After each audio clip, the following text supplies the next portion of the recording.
자, 이제 그 2단원까지는 1학기 때 한 걸로 알고 있고요. 3단원 환경 문제와 대책에 대해서 시작을 하도록 하겠습니다. 요 차시는 그 대단원별로 이제 숫자를 다시 카운트하는 걸로 하겠습니다. 3단원 1차시부터 쭉 나가다가 대단원 4단원으로 바뀌면 다시 1차시부터 이렇게 하도록 하고요. 여기 있는 게 중단원 명칭입니다. 환경 문제 해결 방안이고요. 여기 이제 소단원 대기 환경 문제인데, 요 대기 환경 문제는 조금 긴 것 같아서 두 차시로 이렇게 나눠서 수업을 하겠습니다. 여기 적혀 있는 페이지는 교과서 페이지가 되겠습니다.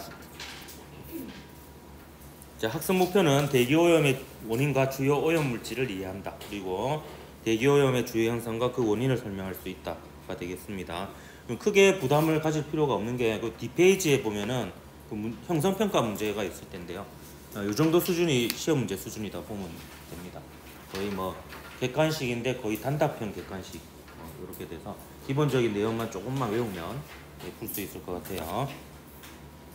우선 대기오염에 대해서 우리가 알아보는 거니까 그 교과서에 있는 대기오염에 대한 정의를 한번 같이 읽어보면, 대기오염은 인간의 활동으로 인해 대기 중에 유해 물질이 포함되어 환경과 인체에 해를 끼치는 상태를 말하고요. 그 WHO 세계보건기구는 대기오염을 대기 중에 인위적으로 배출된 오염물질이 존재하여 인류와 생태계에 유해한 영향을 미치는 것으로 정의하고 있습니다. 우리 그 실감하고 있죠. 대기오염이 미세먼지랑 황사, 오존은 여러분이 뭐 딱히 체감은 안 될 것 같은데, 미세먼지 같은 경우에 저 같은 경우에는 좀 눈이 좀 약해서 좀 미세먼지 많은 날은 눈이 실제로 좀 따갑거든요. 그런 게 이제 느껴질 정도여서 이게 그 최근에 한 몇 년 사이에 좀 심해진 것 같아요. 선생님이 어렸을 때만 라떼인데요. 라떼 한 20년 전, 이제 많이 멀어졌네요. 한 20, 30년 전만 해도 대기오염이 그렇게 피부로 느껴지지 않았거든요. 미세먼지란 용어 자체도 없었고. 근데 어느 순간부터 이게 좀 심각해진 것 같아요. 그러면 이제 주요 대기오염 물질에 대해서 한번 살펴보겠습니다. 여기 근데 1번부터 4번까지는 보면요, 이게 보면 분자식이 적혀 있죠. 이게 이제 분자 수준의 요 대기 오염 물질을 가스상 오염 물질이라고 합니다. 가스상 오염 물질. 반면에 우리가 흔히 말하는 미세먼지는 이게 단일 분자로 이루어진 물질은 아니에요. 여러 개의 물질이 뒤섞여 가지고 이제 덩어리를 이루고 있는, 어째 보면 이제 현미경으로 보면 볼 수도 있는 꽤 큰 이제 입자라고 볼 수 있거든요. 그래서 요 미세먼지 같은 경우에는 입자상 오염물질로 분류가 된다라고 합니다. 그러니까 크게 이렇게 생각하면 될 것 같아요. 그 분자식으로 표현되는 대기오염 물질 있잖아요. 이건 가스상 이제 오염물질이고, 그 분자로 표현이 되지 않고 이제 먼지라고 표현되어지는 이 덩어리들이 있는 것들은 이제 입자상 오염물질이라고 분류할 수 있을 것 같습니다. 하나하나씩 그 특징을 한번 보도록 할게요. 우선 이산화황입니다. 여기 이제 그 뒤에서부터 읽는 거지. 산소가 2개, 황이 1개 이렇게 결합되어 있는 거고요. 요거는 주로 그 화석연료의 연소. 그 칸이 너무 작진 않나? 처음 써보는 새롭게 만든 양식이어가지고 적을만해? 네. 야, 자리 남아?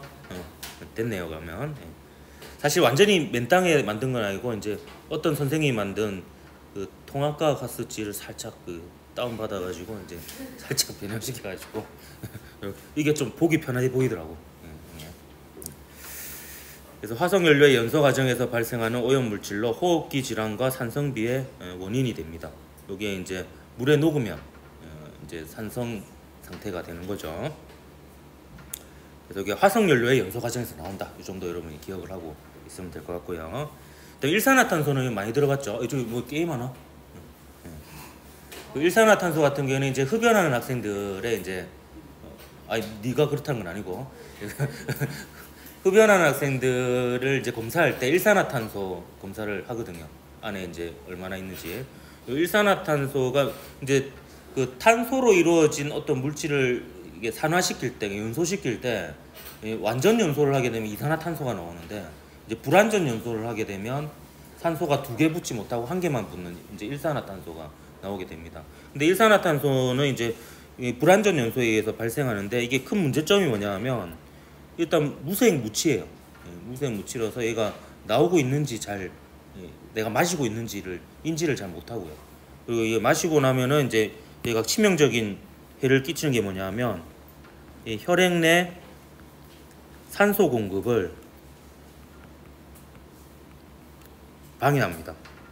어떤 식으로 방해하냐면 요게 그 헤모글로빈이 그 산소를 붙여가지고 이렇게 운반을 하잖아요. 헤모글로빈이 이제 산소를 붙여서 운반해야 되는데 일산화탄소를 산소로 착각하는 거예요. 그래서 산소를 운반해야 될 그 헤모글로빈이 일산화탄소를 붙잡고 운반하게 되니까 이제 그 각 세포 내에 산소 공급이 원활하지 않게 되는 거죠. 그렇게 되면 이제 뇌의 산소 공급이 원활하지 못하게 되면 정신을 잃게 되는 거죠. 뇌 세포가 이제 제대로 활동을 못하니까 이런 식으로 이제 해를 끼친다 이렇게 볼 수가 있겠습니다. 자, 그다음에 주로 자동차 배기가스에서 발생하며 호흡기 질환을 유발할 수 있는 녀석이 이산화질소입니다. 이산화질소. 그럼 화학식이 어떻게 되겠노? 이산화질소니까 끝에 O2가 붙겠죠? 그래서 얘는 NO2가 되겠습니다. 뭐 분자식으로 갖고 장난치고 이러진 않겠습니다. 뭐 숫자를 바꾼다든지 대충 뭐 질소랑 산소 있으면은 뭐 이산화질소 이렇게 보면 되겠습니다. 그 다음에 오존인데요. 오존. 제가 바로 그 오존 학번인데요. 03학번이거든요. 02학번이 산소학번, 04학번이 공포학번 이랬는데 너는 이제 태어난 해가 이 정도 되지. 태어난 07년생 용실. 제가 대학생일 때 세상에 존재하지도 않았네요. 아직은 그 분자 상태로 존재할 때네요, 여러분이. 자, 오존은 대기 중에 질소산화물과 그다음 휘발성 유기화합물이 햇빛과 반응하여 이제 햇빛과 반응하여 생기는 거기 때문에 조금 햇볕이 강한 날 이런 날 이제 많이 생긴다라고 합니다. 이때 높은 농도의 오존은 호흡기와 폐에 심각한 영향을 미치고요. 그 다음에 이제 또 오존이 크게 해를 미치는 생태계에 해를 미치는 것 중에 하나가 저도 수업 준비하면서 처음 알았습니다. 식물의 광합성을 방해한대요. 식물의 광합성. 식물의 광합성을 방해한다는 것은 결국에 식물의 밥줄을 끊어놓는 거죠. 광합성을 통해서 영양분을 만들어내는 거니까. 그래서 생태계에 이제 심각한 영향을 미칩니다.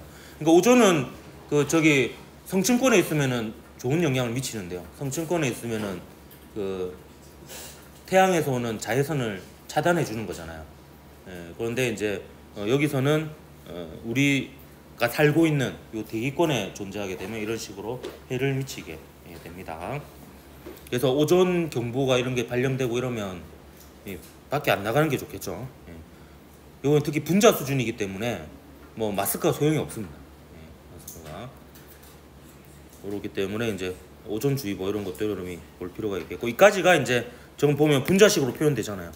그래서 이걸 가스상 오염물질이라고 하고, 미세먼지는 이제 입자로 되어 있습니다. 그래서 대기 중에 떠다니는 작은 입자로 폐에 직접 흡입되어 호흡기에도 영향을 미치고요. 이게 또 더 나아가서 이제 심혈관계 질환을 유발하게 됩니다.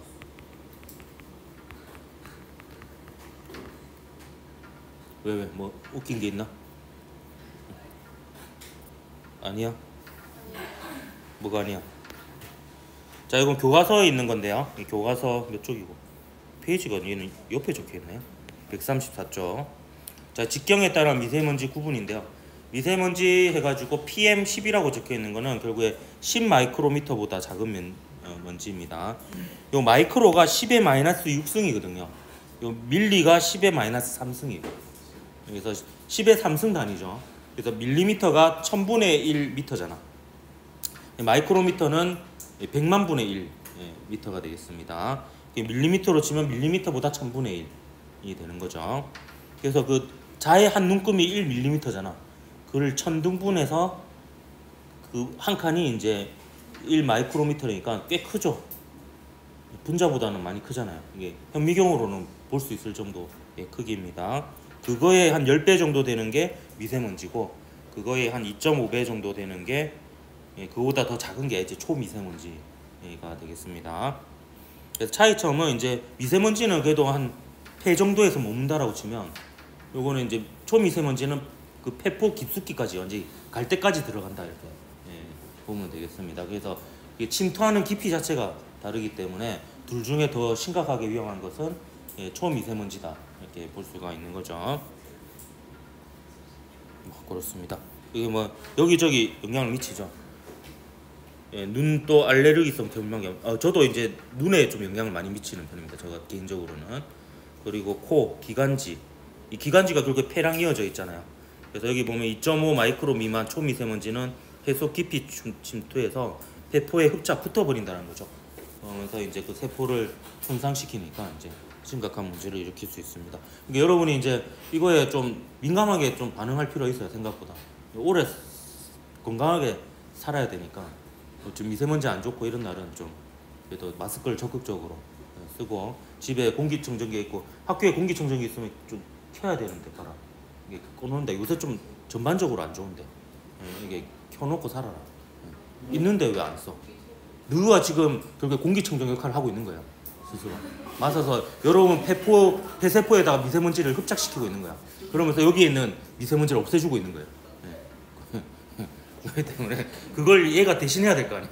그러니까 오늘 수업의 그 목표는 공기청정기를 켜야 되는 인식을 가진다. 이거 웬만하면 그냥 켜놓으세요. 이거는 여러분 몸 소중하니까. 네, 그렇습니다. 그 주로 대기오염 같은 경우에는 이제 정상적인 공기층은 보통 아래쪽으로 갈수록 온도가 높아요. 지열 때문에. 그렇게 되면 이게 좋은 구조인 게 뭐냐면, 아래쪽에 온도가 높으면 얘가 이제 분자들이 활발하게 움직일 거 아니에요. 그럼 괴대들질이 부딪히면은 거리가 가까워지겠어, 멀어지겠어? 멀어지겠죠. 그러면 전체적으로 밀도가 작아져서 중력에 의한 영향이 작고 부력이 더 커집니다. 그래서 얘가 떠요. 반면에 위에 있는 것은 밀도가 크고 무거워서 내려앉고요. 그러니까 자동적으로 순환이 됩니다. 이렇게 순환이 돼야지 좋은 거예요. 이게 그 대기 입장에서는. 근데 이렇게 되면 안 좋은 거거든요. 이게 역전층이라고 하거든요. 역전층. 이게 이제 대체로 언제 많이 일어나냐면 새벽입니다. 새벽. 참고로 알고 계십시오. 그래서 그 제일 어째 보면은 미련한 행동이 뭐냐면, 이게 겨울철 아침이 제일 심하거든요. 이게 겨울철 아침에 일찍 일어나서 자기의 몸을 건강을 위해서 조깅을 하는 사람들, 이거 완전히 폐를 다 상하게 하는 겁니다. 그때 공기가 제일 안 좋아요. 겨울철 새벽 공기가. 그래서 춥기도 하잖아요. 근데 그 사람 얼마나 억울해. 그 새벽잠을 이겨내고 자기 건강 관리를 위해서 일어나가지고 힘들게 조깅을 했는데 자기 몸을 더 망가뜨리고 있는 거예요. 그래서 이제 겨울철 새벽 조깅은 절대 하면 안 된다. 이거 이제 여러분 알아야 될 겁니다. 바깥은 위험합니다. 겨울에 이불 밖은 위험해. 이게 정말 과학적인 얘기예요. 그러니까 늦잠을 자야 돼요. 그때는. 그리고 따뜻할 때 뛰어야 돼. 따뜻할 때. 그렇게 해야 되겠습니다. 이렇게 기억하세요. 그냥 추울 때 밖에서 뛰면 안 된다. 겨울 새벽이 제일 춥잖아요. 이렇게. 그다음에 스모그 한번 보도록 하겠습니다. 스모그. 대기오염 현상으로 이제 여러 가지. 이거 왜 이래? 붙어버렸어. 흡착됐네요. 여러분 폐에 미세먼지가 흡착되듯이. 스모그 한번 보겠습니다. 스모그는 그 합성어죠, 대표적인. 스모그는 대기 중에 존재하는 연기. 연기가 영어로 스모크죠. 저 철자에 자신이 없어가지고. 제가 고등학교 때 별명이 중이 영어였거든요. 단어 아는 수준이 중학교 2학년 수준이라고. 그래가지고 영어를 참 못했어. 그 다음에 이 연기하고 안개 안개. 안개가 철자가 뭐지? fog죠, fog. 요거 합쳐서 스모그가 된 거야. 스모그. 그러니까 요거 날리고 요거 날리고 하면 스모그가 되죠. 그래서 이게 결합되어 형성된 오염 현상인데 주로 석탄, 석유의 등의 화석 연료를 사용할 때 발생하고요. 당연히 도시 지역에 주로 나타나게 되겠죠. 그래서 뭐 한 번쯤 들어봤잖아요. 유명한 게 런던 스모그, LA 스모그. 들어봤죠. 스모그는 신체에 심각한 영향을 미치며 특히 뭐 당연하게도 그 호흡기 질환을 악화시키고 이게 세트입니다. 호흡기 영향을 미치면 심혈관계도 결국에 영향을 미치게 됩니다. 근데 런던 스모그하고 LA 스모그는 그 차이점이 있는데 일단 원인이 다릅니다. 런던 스모그는 여러분 산업혁명 떠올리십시오. 산업혁명하면 떠오르는 게 공장이죠. 또 공장하면 떠올리는 게 증기기관. 그리고 증기기관에 연료를 쓰는 게 석탄입니다. 그래서 얘는 그 석탄의 연소에 의해서 발생한 황산화물이 주요 원인이었고요. 겨울철에 특히 많이 발생을 했습니다. 반면에 LA 스모그는요. LA 스모그, 로스앤젤레스는 뭔가 좀 약간 여름이 또 떠오르지 않습니까? 그래서 여름철에 자동차가 많고 약간 이런 거를 상상해가지고요. 얘는 자동차 배기가스가 영향이 주요 원인이 되었습니다. 근데 또 참 잘 모르는 걸로 이게 아는 척하려니까 힘드네. 뭐 그렇답니다. 그래서 질소산화물이 주요 원인이고요. 여름철에 발생.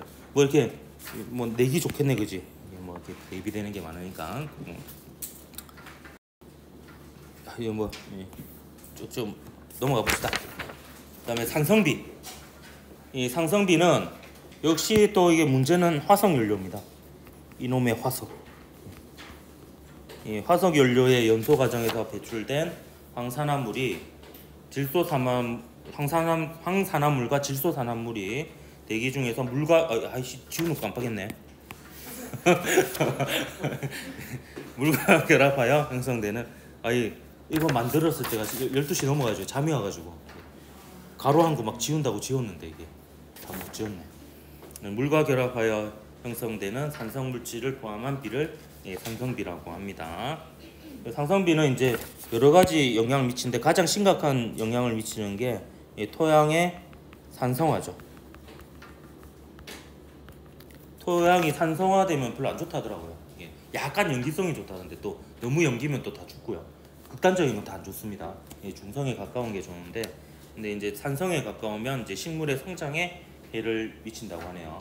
그러니까 우리 몸에 있는 효소들도 온도하고 그 pH의 영향을 받잖아요. 그 식물도 마찬가지인 것 같아요. 식물은 이제 외부하고 바로 물질의 교환이 이루어지는데, 그 바탕에 이제 pH하고 온도 이런 것들이 중요하겠죠. 그래서 이제 pH 영향도 받아서 식물 성장에 해를 미치며 수질 오염을 유발해서 이제 그 물에 사는 생명체에도 영향을 미치게 되겠죠. 미치겠죠. 여기 이제 산성비에 대한 내용이고요. 그다음에 약간 중복되는 데가 또 황사와 미세먼지, 오존에 대한 얘기가 좀 더 뒤에 두 번째 소단원에 또 나오고 있습니다. 자, 황사와 미세먼지, 항상 미세먼지 비슷하게 쓰이는데 이게 뭐 약간의 차이점은 좀 있는 것 같아요. 황사 같은 경우에는 주로 중국과 몽골의 사막에서 발생한 먼지와 모래가 바람에 의해 한국, 일본 등 동아시아 지역으로 이동하는 현상이고요. 주로 봄철에 발생을 합니다. 봄에. 그래서 봄에 보면은 미세먼지 안 좋은 날이 많죠. 보면은 이제 뿌옇고만. 거기다 꽃가루까지 날라가고요. 알러지 있는 애들의 최악의 계절이 봄이죠. 막 먼지에다가 꽃가루에다가 이렇게 막 해가지고. 그 일본이 특히 그 벚꽃 때문에 꽃가루가 이제 많이 날려가지고 이 벚꽃에 대한 약간 그 뭐지 루머 이런 것도 있거든요. 그게 제약 회사들이 신고 다닌다라는. 그 일본의 제약 회사들이 그 알러지 약으로 돈을 엄청 많이 번대요. 웬만한 일본 사람들 알러지가 다 있다 그러더라고. 벚꽃 때문에. 그래서 알러지가 없던 사람도 일본에서 생활하면은 알러지가 생길 정도로 그렇다고 하는데 뭐 그렇습니다. 일단 미세먼지는 지름이 10 마이크로미터 이하의 미세한 먼지 입자를 말하며 주로 자동차 배기가스, 공잘 배출가스 등에서 발생하고요. 미세먼지는 호흡기를 자극하고 심각하죠. 폐와 심혈관계 질환을 유발할 수 있습니다. 특히 초미세먼지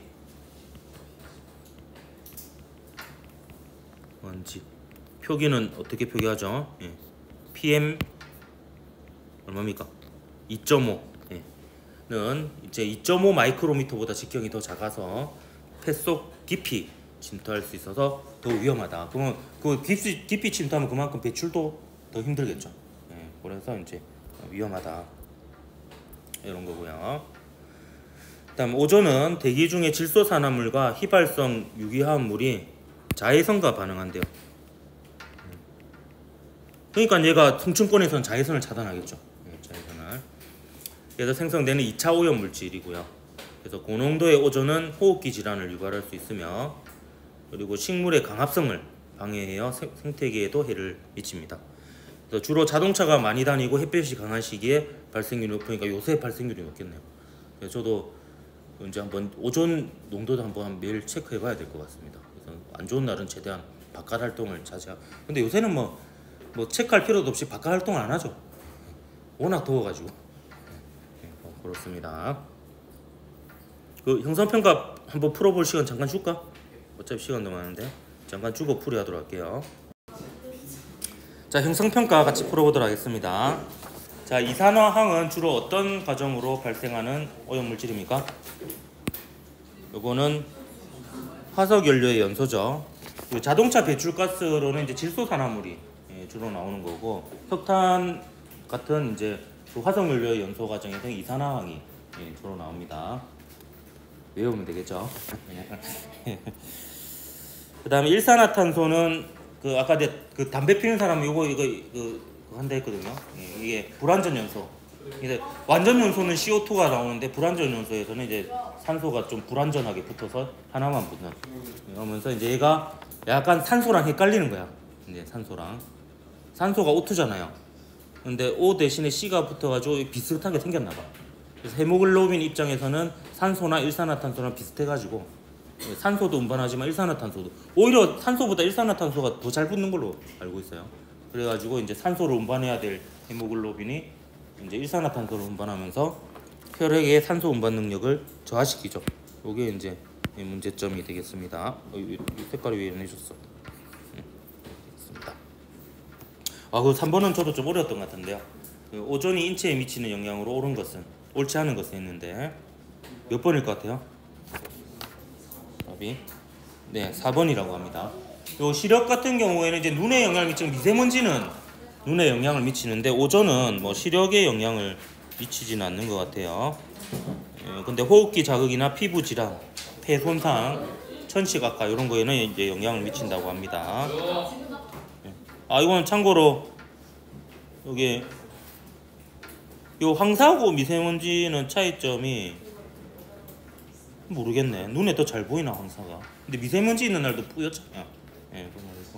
이거 뭐 참고로 런던 스모그하고 LA 스모그 모습이라고 하네요. 뭐 그렇답니다. 이거 한번 읽어보고요. 오늘 여기까지 합시다. 수고했습니다.